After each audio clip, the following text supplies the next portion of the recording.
quarter of a mile, slight right onto Causeway, A312. Their own home, and as I was saying before, you know, those on the lowest incomes, it's a much higher proportion of their outgoings than it is for those on higher incomes. So that's why we think it would be a very fair thing to do, the right thing to do, and there's the slack in the Take the next right onto Causeway, A312. There's the slack in that because there is some extra surplus on VAT because of inflation, because of other costs. Continue on A312 for 1 mile. Than they were forecast to be. So there is the slack to do it.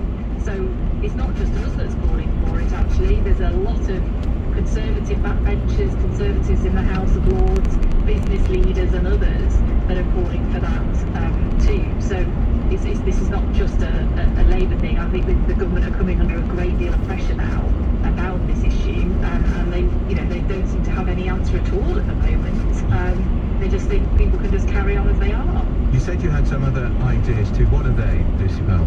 Well, we wouldn't go forward with the national insurance rise. We think there are much fairer ways to raise the money that's much needed. The government made a choice about that the entire burden of the health and social care levy would fall on working people and only on those who are in productive work. So it's not your income that you might get from owning another property as a landlord or an accidental landlord, that income, or the income that you might get from shareholdings or holdings in other assets. All of those incomes aren't going to be taxed at all by this national insurance rise. It's only a tax basically on productive work for those who are of working age. You don't even pay this if you're a well-off pensioner and you're getting your income from a reasonable or very good pension, and there are lots of people that would be benefiting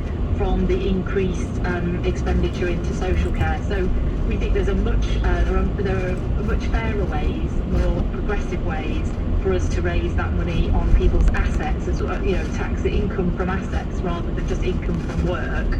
And obviously that national insurance rise will be coming in April when people can least afford to pay it at the moment. What about the green levies, which range between 15 to 25% on our electric and gas bills? Now we know that's all to do with our contribution to net zero, but it's costing families a lot of money, and that's going to be a lot higher by the time the cap is lifted.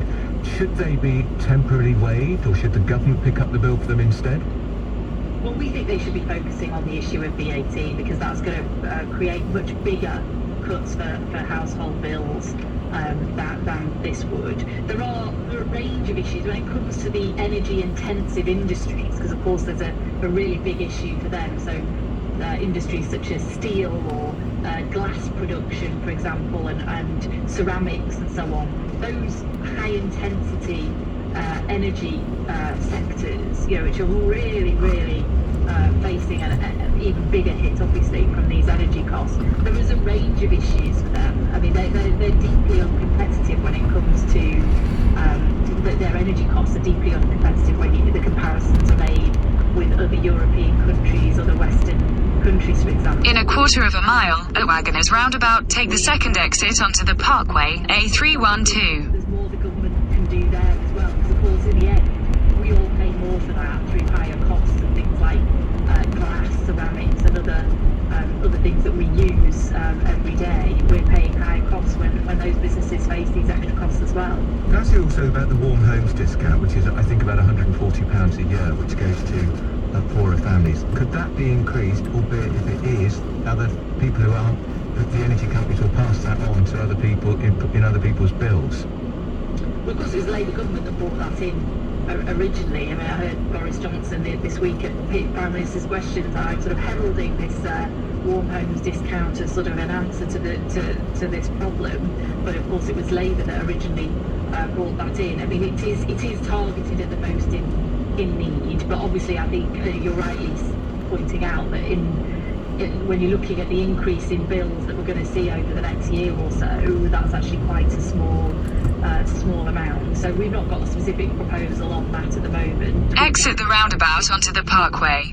The VAT, but continue on the Parkway for 1 mile. Can I ask you just finally, Labour has written written to they've written to the various watchdogs about the latest revelation about the Prime Minister, the redecoration of the number 10 flat. It appears that Sir Lord Guyte, as he is now, is unhappy that the details of text conversations between the Prime Minister and the donor who paid for this wallpaper weren't disclosed earlier, and it also now appears in one of these text messages from the Prime Minister to Lord Brownlow, he talks about his plans to hold a new great exhibition. Now, the Deputy Leader of the Labour Party, Angeloni, says that's corruption. I don't know if it is corruption. What's your view? Well, it certainly looks to me like it's a clear breach of the ministerial code, which Lord Guyte was tasked with looking at, because the ministerial code says that not only should ministers, including the Prime Minister, not take money or seek donations in return for access or undue influence on ministers or policy, but there should be no perception of accepting donations or seeking donations in exchange for those things. And there is clear linkage. I mean, the linkage is there because it's in the same text message that the donor in question, Lord Brownlee, is asking about his pet project in the same conversation that the Prime Minister is asking for money to do what he describes as a tip of a flat. I mean, he's obviously not seeing many flats in my constituency if he's describing his as that. So I think the linkage is really clear.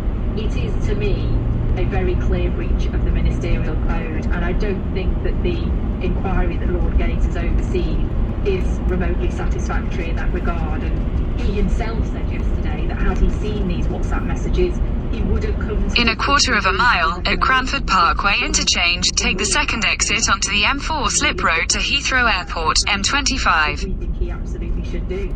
All right, that's Lucy Powell. She's Shadow Secretary of State for Digital, Culture, Media and Sport. I have to say, the Prime Minister referring to the Downing Street flat is a bit of a tip. I don't think Theresa May would have left the Downing Street flat. Is a bit of a tip. He might not like the decor because his, the Prime Minister's wife, who was in charge of the redecoration, she's 32 and Theresa May's about 66, so she might not have liked the decor, but I don't suppose it was a tip, do you? We'll carry on talking about the cost of living. I want to know how it's impacting on you, whether you're already struggling to pay your fuel bills. They're going to go up an awful lot, I'm afraid, in April, because the cap is being revised in February, and that means the prices will soar. Soar is the only word in April. At the same time, national insurance is rising and tax allowances are being frozen. I'm saying, for God's sake, Prime Minister, drop the national insurance tax rise, because it's going to be very difficult for people this year. What's your view? 0345 6060 973. You text 84850. You tweet at LBC.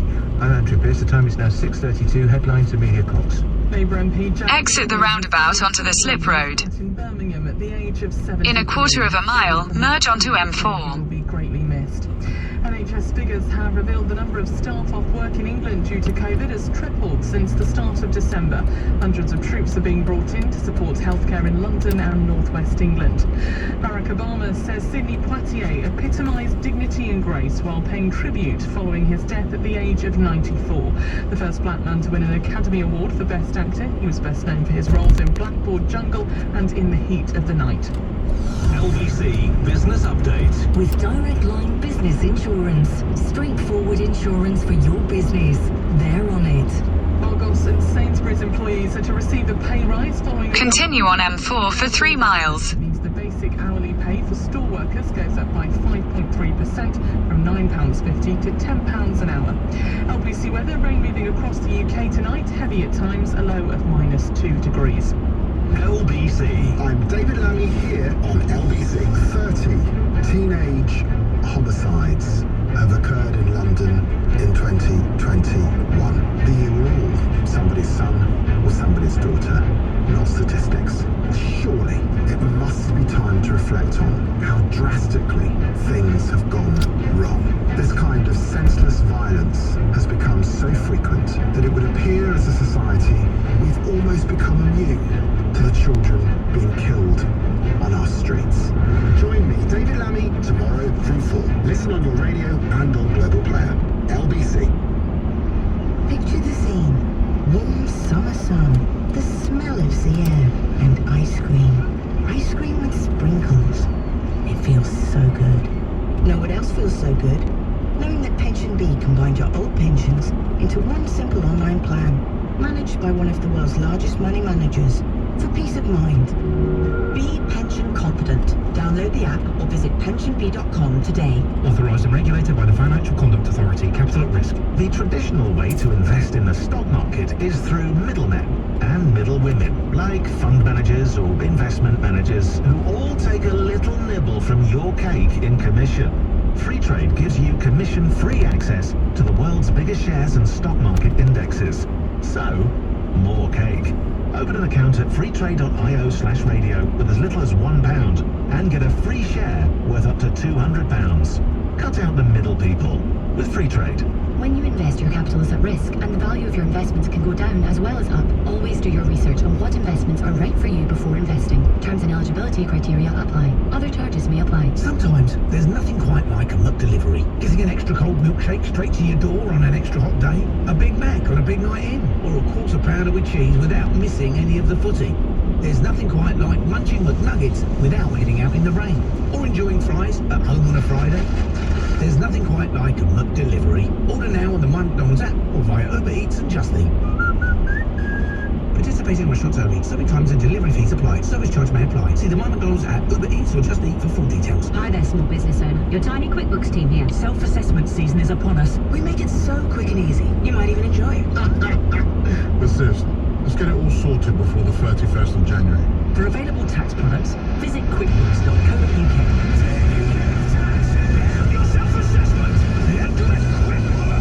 Excuse me, is there a cash point near here? Of course, end of this street. Exactly 48 steps for someone 5'11" with size 10 feet. Then turn 90 degrees, count. In a quarter of a mile, keep right to stay on M4. That's 372.922 yards in oil money. Then add At Zeiss, we pride ourselves on being precise, really precise. Engineering innovative technology into every lens we make, all subtly engraved with our signature hallmark. Zeiss lenses, precision you can see. Available. Keep right to stay on M4. Pierce on LBC. Call 0345 6060973.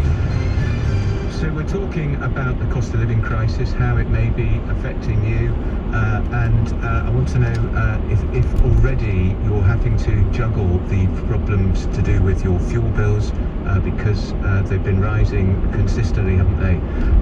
And they're going to go an awful lot in April. I really think the Tory government has to get a grip of this, because I think actually the problems over Downing Street parties in breach of lockdown rules will be like a tea party compared to the potential hurt that people are going to suffer with this cost of living crisis. We've not been used to inflation of 6 or 7%. It's been rattling along at 1 or 2%. 7% is a big chunk of your income, particularly when the government is going to raise national insurance in April. The national insurance, your tax levels are going to be frozen. So normally each year those levels would rise with inflation. So fewer people will start paying tax. That's not going to happen. So it's going to have a pretty devastating effect. And so far, we don't know what the government are going to do, which is why we've heard from the Liberal Democrats, we've heard from the Labour Party. Nobody from the government wants to talk about it. Why not? Do they not have a solution? They have no ideas at all. We know that Jacob Rees-Mogg, the leader of the Commons, spoke out against the rise in national insurance at Cabinet this week. A lone voice, apparently, but I suspect there are many others, and I suspect there are many people listening tonight who are outraged by it. So tell me what you think. 0345 6060973. Craig's calling from Stonehenge. Hello, Craig. Hello, mate. How you doing? I'm all right, thank you. What about you? Are you worried about this? Well, you try to take it with the rough with the stories, don't you? But yeah, in a way, yeah. But when you got, I get that it's affecting families that don't have a high income. I'm just shy of 40,000 gross. Right. But I've got a family to feed. I've got debt to pay. My wife don't work because childcare is more than what my wife would be earning. Yeah. So In a quarter of a mile, keep right to stay on M4. puts my son in childcare, goes to work. It'll just be paying for the childcare, so that they're no better off if she works or don't work. But then I go to work. I'm a truck driver, you see, so I'm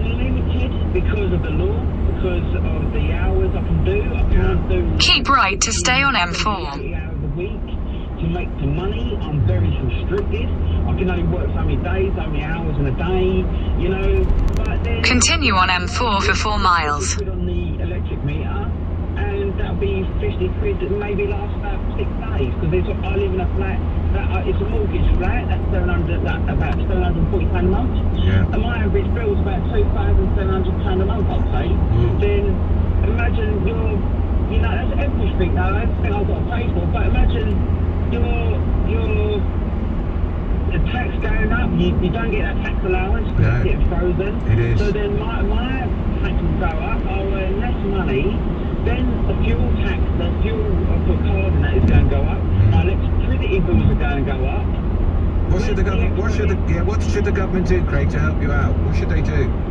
National insurance, to be fair, like, you'd have less national insurance stuff. I think the national insurance things should be scrapped big up there. I'm with you on that, Craig. Craig, just a pressure of time, I'm going to have to move on, but thank you so much for your call. Craig is a lorry driver, struggling, and that's before the fuel rise kicks in, that's before the national insurance rise kicks in, and those personal allowances, when you start to pay tax, are being frozen. They normally rise in line with inflation, which means even more people will be lured into the tax bracket. We're going to talk about something else there, because it's a huge international story. Russian troops have now been deployed in Kazakhstan, where the president has ordered his troops to use lethal force against protesters. Now, this was a protest that started against fuel rises. This is an international phenomenon all around the world. It's not just Britain that's gripped by the problem. Fortunately, we are not a police state and we don't behave like they do in Kazakhstan. But what should we make particularly of the fact the Russians are involved? Aso Tumalulu is an assistant professor of political science and international relations at the Near East University in northern Cyprus. Now, Aso, good evening to you. You are from Kazakhstan. Yes, correct. So this must be very disturbing for you to see your country being gripped by almost a form of martial law. Absolutely. It's actually in the martial law. Basically the law enforcement today have pretty much an open hand to do whatever they so to say need to do to tackle terrorism. Now, we thought that from where we are, we thought this was about fuel rises. That's an international phenomenon. It was the president who said terrorist forces are at work here. Is there any evidence of that? There are evidence that these particular... In 2 miles, at junction 6, take the A355 exit to Slough Central. People organized basically bands of groups of people who came over.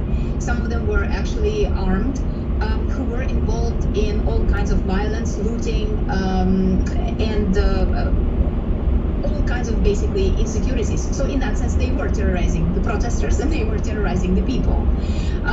But unfortunately, right now, because of the martial law and because of this existing rules, so to say, the law enforcement can shoot pretty much anyone. And they have done this yesterday when the peaceful protesters came to the street to remind the people and the government that they were actually protesting genuine democratic reforms and for some change in the country. Now, Tokayev, the president, in a televised address to the nation, he said those who don't surrender will be eliminated, and now the Russians are in helping. So Putin, who we know is a gangster, has sent troops in to bolster one of his allies. How significant is that, and how worrying is that Russia's now involved? Well, basically, we have 2 scenarios on the ground, I think. The first scenario would be the restoring of order in the next week or 2, and then basically leaving. So in that sense, Putin's operation would be a kind of a showcase for other democratic movements across the post-Soviet space that basically tells guys, if you're involved in something like that, this is what's going to happen to you. And then Tokayev will come up with some kind of reforms and basically play as a ruler or the leader. At the same time, we hear informally that some of the nationalist groups are basically coming together in order to free the motherland, so to say, from the invasion. In a 1/4 mile, at junction 6, take the A355 exit to Slough Central. International forces, then that would actually create a very long-term trouble. Because the civilians' lives will be lost. So as a result of that, we are in very precarious conditions. Exit at junction 6. Going to take place, then Russia is going to stay for quite a long time, and at the expense of dismay of the people. And in a quarter of a mile, at the roundabout, take the third exit onto Tons Lane, A355. Whatever legitimacy he has left. How do you have family or friends still in Kazakhstan? Absolutely. Are you able to keep in contact with them? Do you know how they are? Yes, I have been able, because sometimes they restore the internet. Currently it's in a blackout. Yes, so people complain basically that the money system was not working. Now it's actually working. Bread was out. Across the Almaty city, businesses were ruined, stores looted, so banks closed, so a lot of things like that. Well, thank you so much for joining us. I hope your family stays safe and your friends too. That's Asel Tutumalu. Exit the roundabout onto Tons Lane. In Northern Cyprus, she's Assistant Professor of Political Science and International Relations. She was from Kazakhstan, which is now in a state of emergency. In a quarter of a mile, turn left towards Sippenham Lane. Ordering his security personnel to open fire on protesters, and this all started in a dispute over fuel prices. Shocking, isn't it? We're going to carry on with your calls on how this cost of living crisis is affecting you, but first we're going to go to the headlines at 6:46 with Amelia Cox. The Labour MP Jack Dromey has died at the age of 73. His family say it happened suddenly this morning. Northamptonshire has become the first county to declare a system-wide major incident due to staff shortages because of COVID, and a 13-year-old is being questioned on suspicion of murder after a man was killed in West London earlier this week. LBC weather, rain moving across the UK tonight, heavy at times. Turn left towards Sippenham Lane. LBC Travel, I'm Shada Reese. Tonight, and there are delays out of town on the M1 this evening towards an accident just after junction 10 for Luton Airport.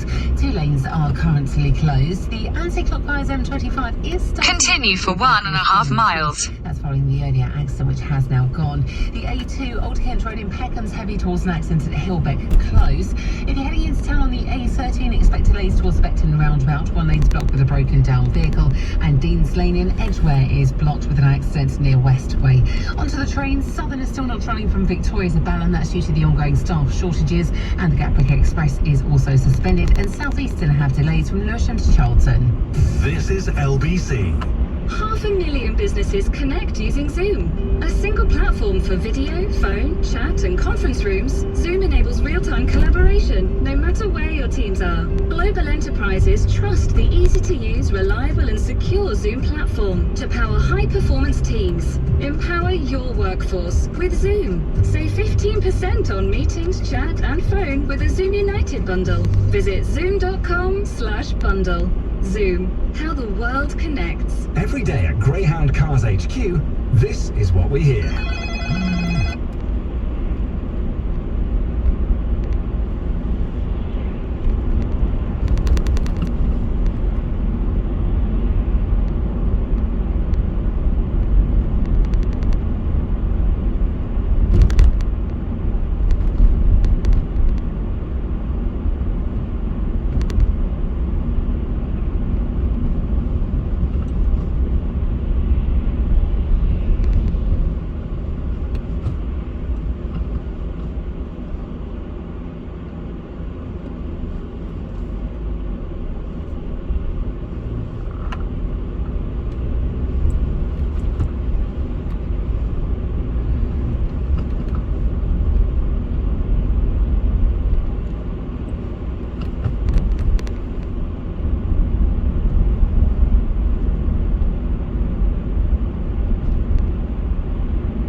300 yards, turn left onto Buckingham Avenue.